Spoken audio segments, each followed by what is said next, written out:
Welcome back to our continuing and ongoing study in the Gospel of Matthew. We find ourselves in Matthew chapter 27, and we are looking at the individual called Joseph of Arimathea.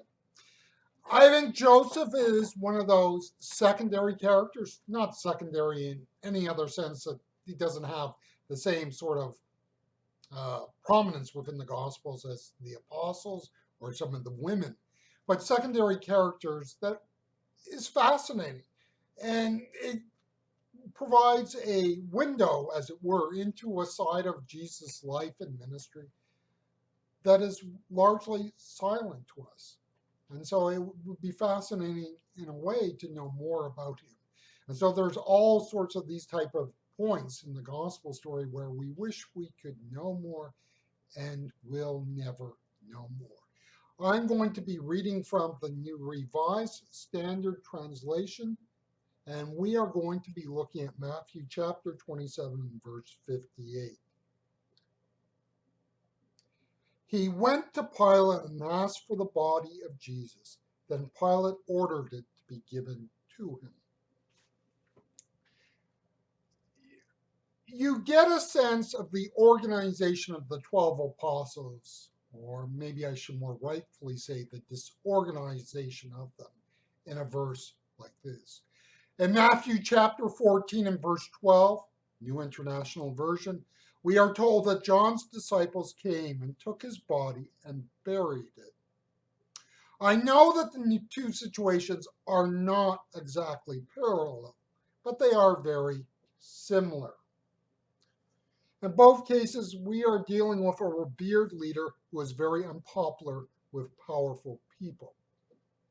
In both cases, we are dealing with governmental murder of a revered leader.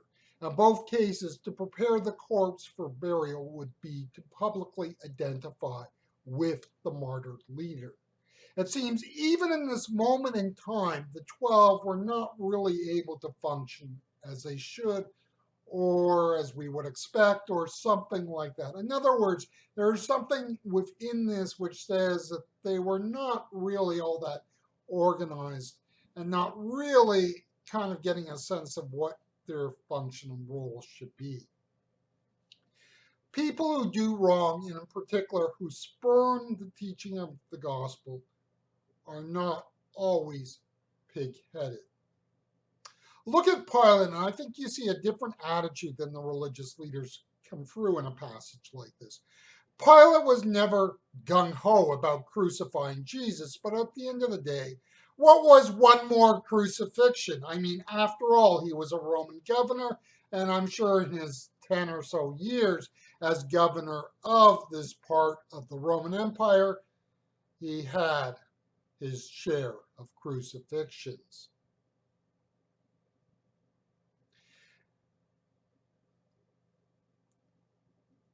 Now, the one thing we do know is that as a backstory here is that crucified people were not often given full burials or full burial rites. In other words, it seems that one of the indignities that carried over from a crucifixion was that you were just thrown in a common grave, as it were. So it would not be normally expected and I guess we would say it allowed for a formal burial. So Pilate, I think, in this passage did not have to do what he did. And I suspect, like in other places and other times, he would have filed the paperwork and said, you know what, you can pick up the body in 6 weeks, so to speak. Pilate instead granted the request of Joseph of Arimathea. And in that sense, is it one more and one last time for Pilate to take a jab at the religious leaders' conjecture? In the first paragraph, I was harsh on my judgment of the apostles, but I do not think I was totally unfair. When that is said, I think we are able to see that Joseph performed a role that the apostles would have had problems doing. Joseph was used to working in circles that the apostles were not. The granting of the request of Joseph by Pilate is probably in part made possible because Joseph, in his own way, is powerful. How do I know that Joseph of Arimathea was powerful? Well, we are told that he is rich. A person of wealth and means was probably a person Pilate would more readily respond to. And I think this is important. The wealth of Joseph Arimathea makes it possible for him to do things that the apostles did not.